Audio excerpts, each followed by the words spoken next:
Well, former Congressman Ron Paul is a revered figure among libertarian-minded Americans, and I had the opportunity to talk to him about economic issues in the news today. Now, last month, Carrier, a leading American manufacturer of heating and air conditioning systems, said that it would keep more than 1,000 jobs in Indiana, following pressure from President-elect Donald Trump. A Politico poll found that 60% of all voters view Donald Trump more favorably as a result of that deal. Now, 89% of Trump voters feel the same. That's not a huge surprise. But I asked the former congressman whether he agreed with those American voters, and take a look at what he had to say. Well, I agree that it was a good political maneuver. He did what he wanted, and it looks like it's a modest success. It wasn't what he promised, but you know, he was going to save 2,100 jobs, and he saves 1,000. And it was used in a political sense of being very favorable. But if I look at it a little bit deeper and what's going on, you know, I have some pros and cons. One, there was some involvement with the state government saying, we're going to give you a tax break and promise you that if you stay, we're going to get you $7 million over 10 years, which seems like peanuts. But it was a maneuvering that got Carrier, which is United Technology, to actually do something that they obviously did not think it was in their best interest, you know, just a few weeks ago, but they went along with it. And you might say, why did they go along with it if this is not real significant, if they didn't get to 2,100 jobs, and it was more for building up popularity in a political sense? Why did they do it, or what was the leverage? Well, I think the leverage is very clear.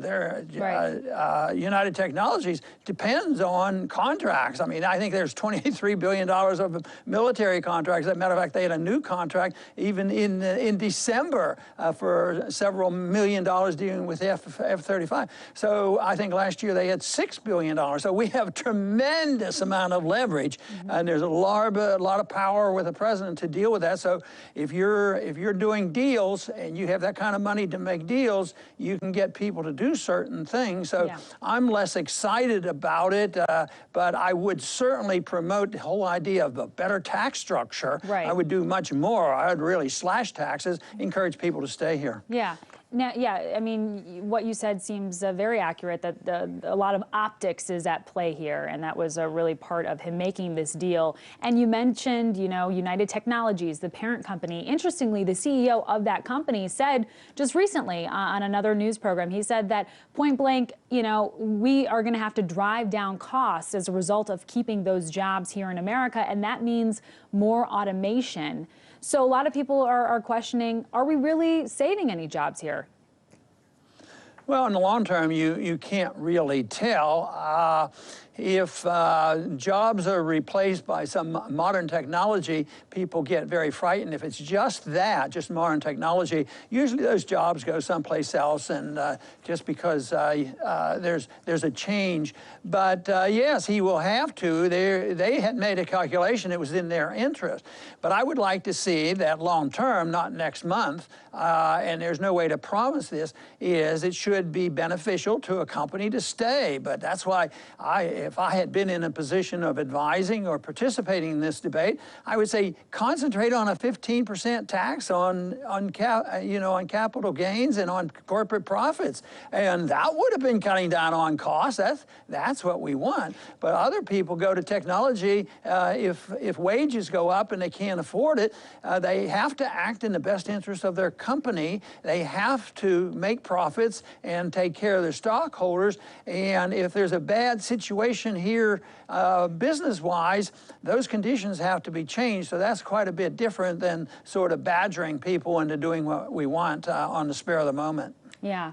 A lot of people say, you know, much has been made about all of the jobs we're losing overseas, but we're not paying a lot of attention to the technology and the automation that's really potentially a job killer in the future. But let me go back to the poll that I mentioned, the Politico poll, because another interesting statistic to come out of that is that the majority of Americans believe it's acceptable for the president to work with specific private companies. Now, you just alluded to the fact that you don't think it's okay. Tell me why it's problematic to see Trump, as you call it, interfere in the free market.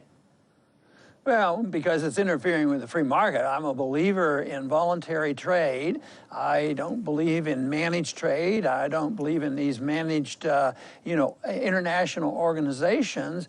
But if it's managed by individuals where there's a powerful government force that can interfere, if there's problem, you correct the problems, but you don't allow, one individuals to sort of threaten. And some of Trump's terminology was, sort of a threat. If you do that, if you move overseas, well, where did we ever give the power to the president to threaten somebody that wants to move overseas? What you do as a representative of the people, we say, well, why do you want to leave overseas? Well, the conditions are bad, and you made them that way. It's the government's fault. So it's then up to the government to change those conditions as response, but not for them to be threatened and say, we're going to do such and such, and we're going to say, all right, if you don't do it, we're going to raise taxes on you. I want to offer lower taxes, but he wants to say, well, if you don't do what we tell you, we're going to put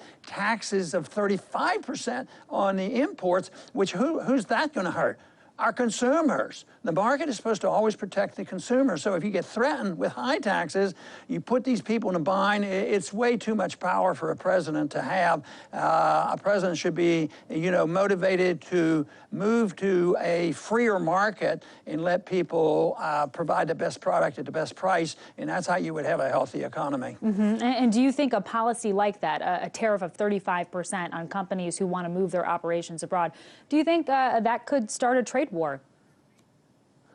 Yeah, I really do, and that's why I'm very much opposed to tariffs, punitive tariffs and manipulating. Yes, that can. And it's avoiding the real problem. How can you see, it's so inconsistent. As a libertarian, I want to try to be as consistent as possible.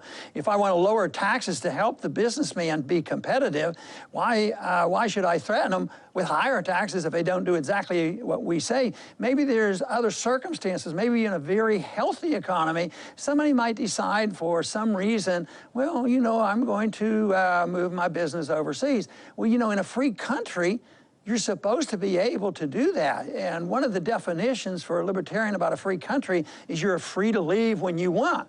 When you were in the Soviet system, people weren't free to leave.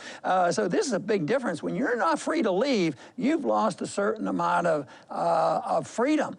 And if there's a problem, which there is, I don't deny there isn't a problem, but it's up to the government to correct the problems that they created. Excessive taxation, excessive regulation, but intimidations and threats, I do not believe that is a proper function for our government, whether it's the Congress or the courts or the president.